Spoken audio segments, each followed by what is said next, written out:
June 1943. A German soldier steps off a ship in Virginia expecting the worst. Prison camps, hard labor, maybe worse. But what he saw next didn't make any sense. American workers, all kinds, operating machinery side by side, women running cranes, kids selling newspapers like it was just another Tuesday. And here's the wildest part, nobody even flinched at the sight of enemy uniforms. This guy turned to his buddy and whispered, "The Americans are crazy." He had no idea how crazy things were about to get. Over the next few years, something happened that nobody saw coming, something that would change these men forever. And here's what'll blow your mind. When it was all over, 99.5% of them never even tried to escape. Quick thing before we get into this, hit that like button and subscribe with notifications on because this story gets absolutely wild and you're not gonna believe where it goes. All right, let's dive in. So picture this, Norfolk Naval Base, Virginia. These German soldiers are coming off the ship after 2 weeks crossing the Atlantic, legs shaky, not knowing what's waiting for them. They're bracing for the worst. Brutal conditions, maybe hard labor, definitely not anything good. But the second they hit American soil, something felt off. The docks were massive, bigger than anything they'd seen back home. And get this, there were all kinds of workers operating side by side, running machinery that looked like it came from the future. Women in coveralls were operating cranes like it was no big deal. Kids were selling newspapers at the gates. And what really messed with their heads? Nobody was running away screaming at the sight of enemy soldiers. People just kept working. Like having a bunch of German POWs show up was just another Wednesday. One guy, Hermann Böttcher, couldn't wrap his mind around it. He'd spent years hearing about how America was this weak, divided mess that was falling apart. But standing there watching American industry just casually flex, it didn't add up. He turned to the guy next to him and muttered, "Die Amerikaner sind verrückt." The Americans are crazy. But now things get interesting. The processing starts, and these guys are expecting, the bare minimum. Maybe some rough treatment, definitely some intimidation. Instead, American officers start reading them their rights under the Geneva Convention, in fluent German. They're asking about dietary needs for enemy prisoners. These soldiers are standing there thinking it's got to be some kind of trick, right? Some weird mind game. Then comes the medical inspection. Now, back in the German military, if you got sick or wounded, you were pretty much on your own unless it was life or death. Medical supplies were scarce. You dealt with it. But in America, these doctors are giving German POWs penicillin, that miracle drug that barely existed in German field hospitals. The same quality medical care that American soldiers were getting. Same doctors, same medicine, same treatment. Listen, these guys had been through campaigns in Poland, France, North Africa.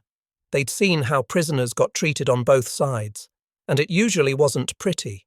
But this was something completely different. Some of the POWs actually thought it was mockery at first. Like the Americans were setting them up for something worse later. Because in their experience, nobody treated enemies this well unless there was a catch. But there was no catch, at least not the kind they were expecting. What they didn't realize yet was that America wasn't just holding prisoners. America was about to show them something that would mess with everything they thought they knew. And the medical care? That was just the beginning. Because the train ride to their camps was going to blow their minds even more. So they load these guys onto trains to take them to the camps inland. And you'd expect boxcars, right? Cattle cars? Something miserable? Nope. They put them on actual passenger trains, coaches with cushioned seats, the kind regular Americans sit in. The POWs are looking around like, wait, what's happening here? The train starts rolling through Pennsylvania and they're glued to the windows. There's zero attempt to hide anything. Factories have their names in giant letters on the side of buildings, parking lots full of workers' personal cars, just sitting there in the open. At one stop, they're watching the shift change at some industrial plant, and this worker pulls out his lunch, takes a bite of an apple, doesn't like it, tosses it in the trash and grabs a fresh one. Just throws it away. These are soldiers who'd seen men fight over scraps of food in North Africa. And this American worker's tossing out a perfectly good apple because it wasn't quite what he wanted. They arrive at the camps, and again, nothing makes sense. Individual beds, not cots stacked 3 high, but actual beds with mattresses and sheets. Hot showers, indoor plumbing, electricity in every building, recreation halls with ping-pong tables and musical instruments, libraries with actual books you could just take and read. But wait, it gets better. There's a canteen, a store, where enemy prisoners can buy stuff. Cigarettes, chocolate, soap, art supplies. You earn camp money by working, and then you can just go shopping, like you're at a regular store. Some of them are standing in line at the canteen thinking, this can't be real. Now, America's got a massive labour shortage going on. Millions of men are overseas fighting, and someone's got to pick the cotton, harvest the crops, keep things running. So they start putting POWs to work. Voluntary work, by the way. And they're paying them 80 cents a day. The same base pay as American soldiers. One of the work sites is King Ranch down in Texas. This place is bigger than Rhode Island, 825,000 acres of land. And the mechanization? The German soldiers are watching one machine do the work of dozens of men. They're seeing aircraft, actual planes, being used to survey cattle herds. Back home, you'd be using horses and spending days doing what these Americans are doing in hours. At the cotton processing facilities, it's the same story. What would take German operations a month to process, Americans are cranking out in a day. And the workers? They're taking lunch breaks, listening to radios while they work. Taking it easy, almost casual about the whole thing. Production's not being beaten out of people. It's just happening. American farmers are working right alongside the POWs like it's nothing. No fear, no hostility, just, hey, here's what we're doing today. The prisoners keep waiting for the other shoe to drop, for things to get harsh. But it never happens. Turns out, when you treat people decently and give them proper tools, they just work better. Wild concept, right? And that's when something started shifting. Everything they'd been told about America being weak and chaotic, watching it all work so smoothly was messing with their heads. But they hadn't seen anything yet. Because American culture? That was about to really throw them for a loop.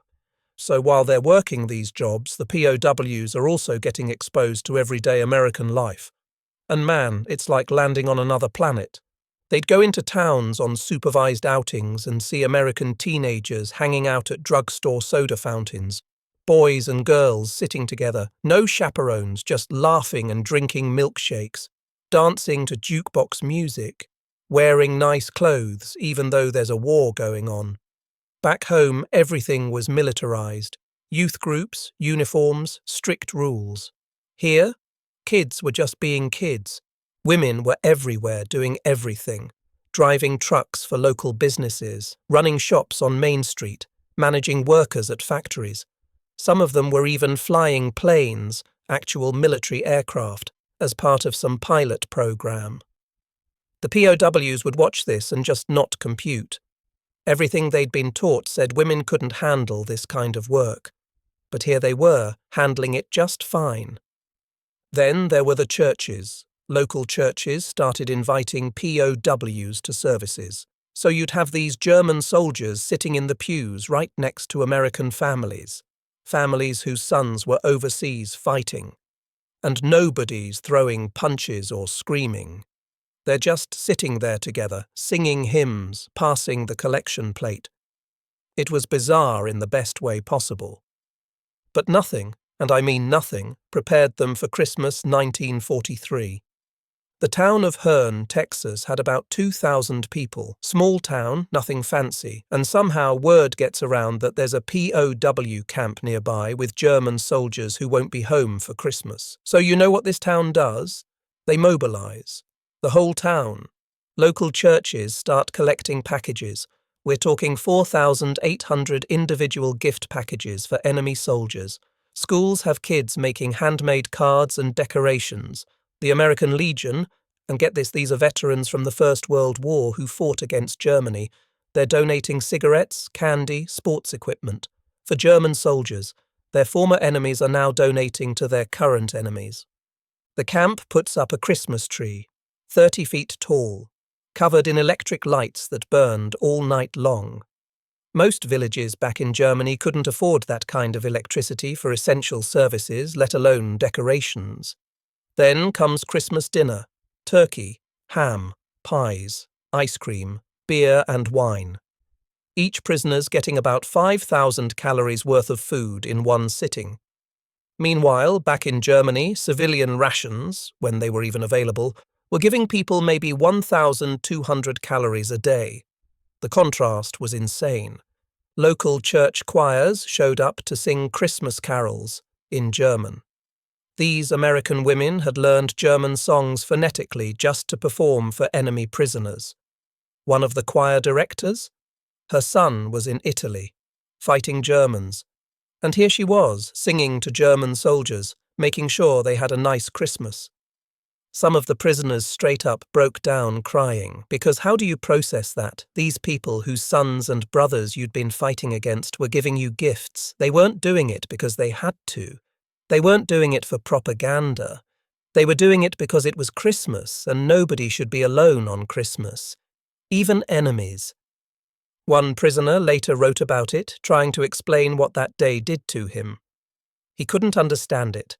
That level of generosity to people who'd been fighting you? It didn't fit into anything he'd been taught about how the world worked. And that Christmas wasn't a one-time thing. This kind of unexpected kindness kept happening. American families would invite POWs to Sunday dinners. They'd exchange letters, build actual friendships.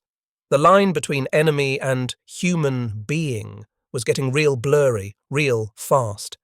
But America wasn't done, because while all this was happening on the surface, there was something else going on, something the prisoners didn't even realize was changing them. So here's what most people don't know. While all the Christmas celebrations and work programs were happening, there was this whole other thing going on behind the scenes. The camps had started building up massive libraries. It started small, maybe 500 books donated by local townspeople. But within a year, some camps had over 5,000 books. And we're not talking about propaganda or military manuals. These were real books, novels, history, science, technical stuff, books they couldn't get back home, classic literature, works by all kinds of authors, stories and ideas they hadn't seen in years. The prisoners could just walk in and grab whatever they wanted to read, no restrictions, no censorship. One guy might pick up an American novel, another might grab a technical manual about farming equipment. Someone else is reading philosophy, and nobody's telling them what they can or can't read. But it gets better. Colleges started offering correspondence courses. Sam Houston State Teachers College in Texas sent professors out to the camps monthly to give lectures and run exams. POWs could actually enroll in real college classes: English, mathematics, agricultural science, business administration. By the end of the war, over 30,000 prisoners had signed up for some kind of educational program. Think about that for a second.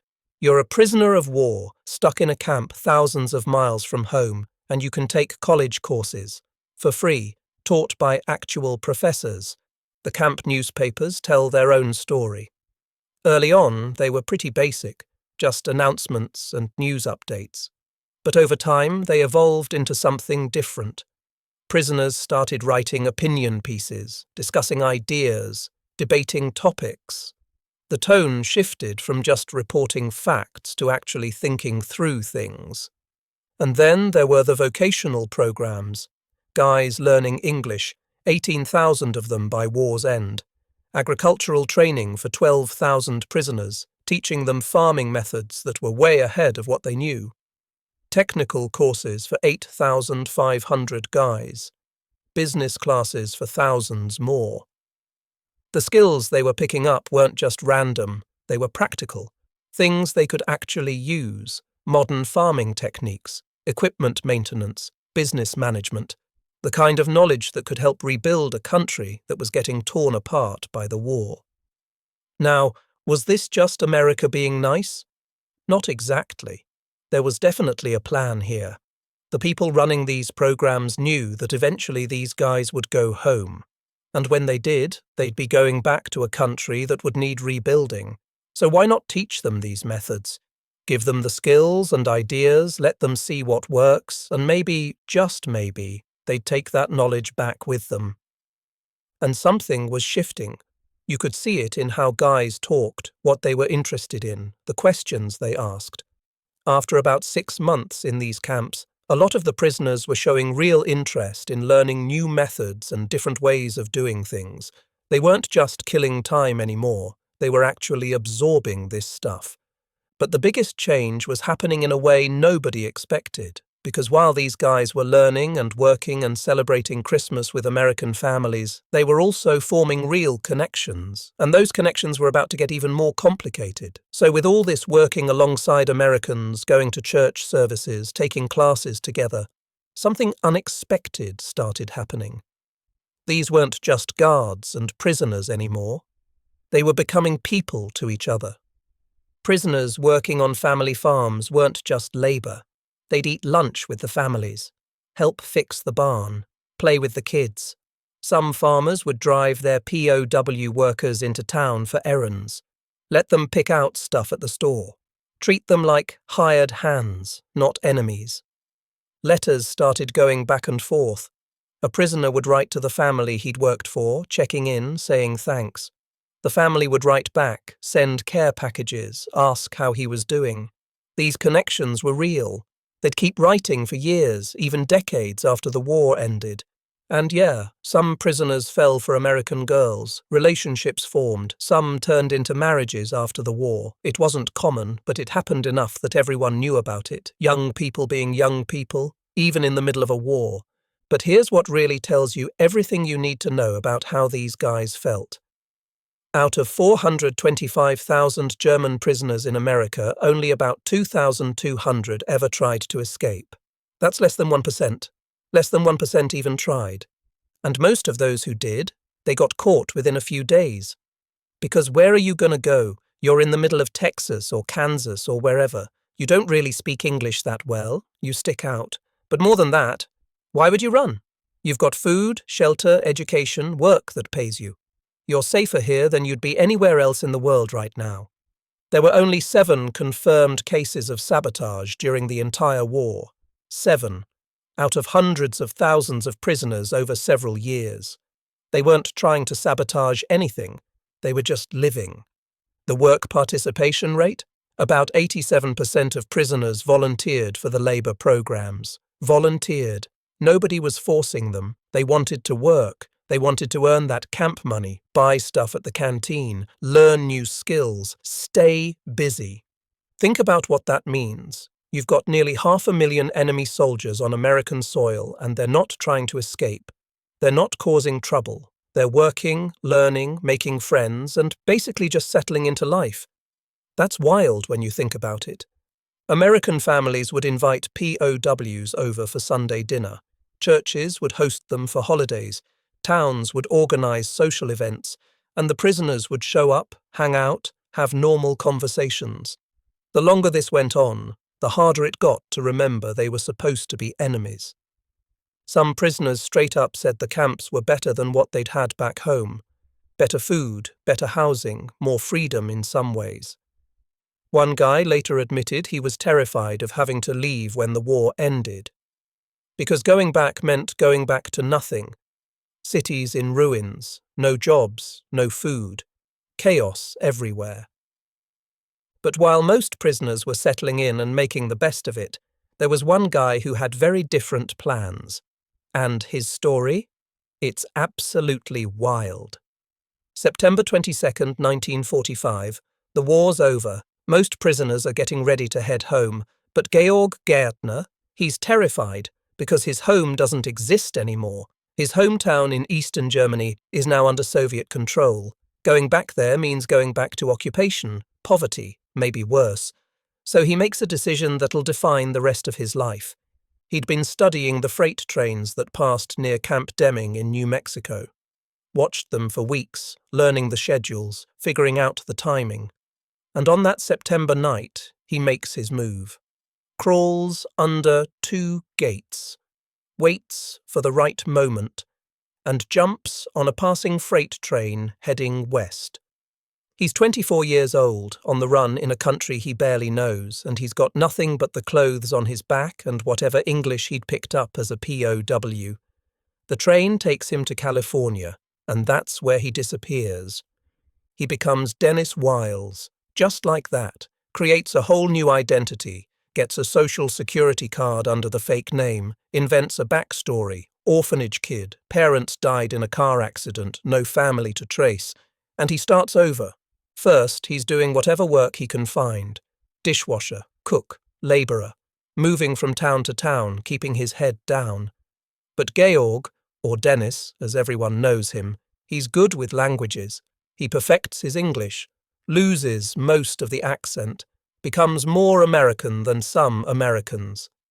Eventually, he settles into life as a ski instructor up in Northern California. Later, becomes a tennis pro. He's good at it. Really good. Starts organising pro-celebrity charity tournaments. He's rubbing elbows with Hollywood stars, Elizabeth Taylor, Robert Stack, living this totally normal American life. And nobody has a clue. Here's the crazy part. In 1952, there's this massive blizzard in the Sierra Nevada. A train called the City of San Francisco gets stranded. Georg joins a ski expedition to help rescue people. They pull it off, it's big news, and Life magazine takes photos of the rescue team, including Georg. His picture ends up in Life magazine while FBI wanted posters with his face are hanging in post offices across the country. Hiding in plain sight doesn't even begin to cover it. Years pass. He's still Dennis Wiles, still keeping the secret. In 1964, he meets a woman named Jean at a YMCA dance. They fall in love, they get married, and he still doesn't tell her. For 21 years of marriage, Jean has no idea who her husband really is. But keeping that secret? It's eating him alive. He's paranoid, constantly vigilant, moving them around 20 different times over the years, never fully explaining why, never talking about his past, just always on edge, always looking over his shoulder. And Jean? She's terrified and confused. She doesn't understand why her husband won't talk about where he came from, why he's so jumpy, why they keep moving. By 1982, she's had enough. Her bags are packed. There's a taxi waiting outside. She's leaving. And that's when Georg finally breaks. He sits her down and tells her everything. The whole story. German soldier, POW camp, the escape, the 40 years of hiding, the fear, all of it. Jean's stunned, but she also gets it. She understands why he ran, why he hid, and instead of leaving, she convinces him it's time to stop running, time to come clean. So in 1985, Georg Gärtner does something nobody expected. He contacts a history professor named Arnold Kramer, a guy who'd written about German POWs in America. Together, they write a book, Hitler's Last Soldier in America, telling his whole story. And then Georg goes on the Today Show with Bryant Gumbel and formally surrenders. On live television. After 40 years as a fugitive, he becomes a minor celebrity, the last German POW to surrender, the guy who lived a double life for 4 decades. Eventually, he becomes an American citizen. In 2009, at 89 years old, Georg Gärtner officially makes it permanent. His story's wild, but it's not unique. Because Georg wasn't the only one who chose America over going home. Thousands of others made the same choice, just through different paths. So the war ends, and most of these guys have to go back to Europe. back to cities that are completely destroyed. No infrastructure, barely any food, everything in chaos. But something interesting starts happening in the years that follow. About 3 out of 4 former prisoners who'd been in America said they had a positive view of the country. That's huge when you think about it. They went from being told America was the enemy to actually wanting to go back there. Over the next decade, about 5,000 of these former POWs found ways to legally immigrate back to America. They chose to come back, applied for visas, went through the whole process, and moved to the States permanently. And once they were here, most of them became citizens as soon as they were eligible. They weren't just visiting, they were staying. But what's really interesting is what happened with the guys who went back to Germany. They didn't just go home and forget everything. They brought all those skills they'd learned with them, the farming techniques, the business methods, the way Americans organized work and managed projects, and they put it to use. Former POWs ended up all over West Germany doing all kinds of things, running businesses using methods they'd learned in American factories, teaching in schools, managing farms with the techniques they'd picked up in Texas or Kansas. Some became mayors of their towns, others got into business. A bunch of them went into agriculture and completely changed how their communities farmed. The stuff they brought back wasn't just ideas, it was hands-on knowledge that actually made a difference. And when Germany needed rebuilding, these guys had seen how things could work. They'd lived it firsthand. But the connections didn't stop when they left. Remember all those letters we talked about? Those kept going. For decades. Former prisoners writing to the American families they'd worked for, sending Christmas cards, staying in touch. Some of these friendships lasted 40, 50 years, right up until people started passing away from old age. In 1984, something pretty amazing happened. It's the 40th anniversary of D-Day, and 50 former POWs from Camp Hearn decide to fly back to Texas. These are guys in their 60s and 70s now, and they come back to see the place where they'd been prisoners. They meet up with their old guards, guys who'd watched over them decades ago, and instead of any awkwardness or tension, they're hugging, catching up, sharing stories. Former prisoners laying flowers at the American Legion Memorial. It's wild. These men who were enemies are now old friends reminiscing about the past. One of them, a guy named Fritz Zimmermann, spoke for the group. He talked about how they'd arrived with one set of beliefs and left with their whole worldview flipped upside down. What they thought was chaos turned out to be something that actually worked pretty well. These former POWs did well for themselves, whether they stayed in America or went back to Germany. Got good jobs, built stable lives, became solid members of their communities. They weren't causing trouble. They were contributing. Some of them went on to do pretty notable things in their towns. Business owners, teachers, local officials, the kind of people who make a place run smoothly. And the crazy thing is, most people don't know this story. It's not in the textbooks, it's not in the movies, but it happened. Over 400,000 men came to America as prisoners and left seeing the world completely differently. And a lot of them took that new perspective back home with them. These guys had experienced something that stuck with them, not because anyone forced it on them, just because they'd lived it, and they carried that with them wherever they ended up going. So that's the story. Over 400,000 German soldiers ended up on American soil during the war, and what happened to them wasn't what anybody expected.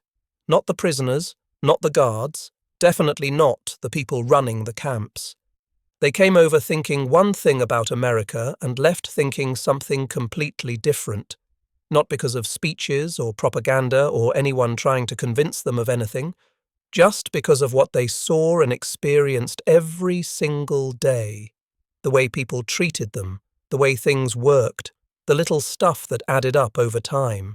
Some of them chose to stay, some went back home and brought what they'd learned with them. Either way, they weren't the same people who'd stepped off those ships in 1943. Something had changed. And the wildest part?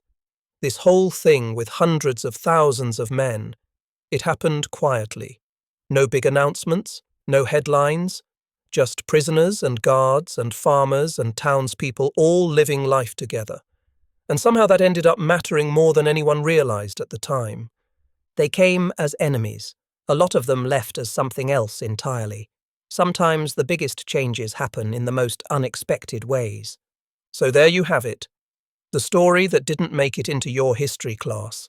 400,000 enemy soldiers on American soil, and 99% of them never even tried to leave. Wild, right? If this story blew your mind, do me a solid and hit that like button. It really helps get these stories out to more people. And drop a comment. I want to know what surprised you most. Was it the Christmas thing? Georg hiding for 40 years? The fact that barely anyone tried to escape? Let me know. And if you're into stories like this, the ones that flip everything you thought you knew on its head, make sure you're subscribed with that notification bell on, because I've got plenty more where this came from. History's full of crazy stories that nobody talks about, and we're just getting started. Thanks for watching. I'll catch you in the next one.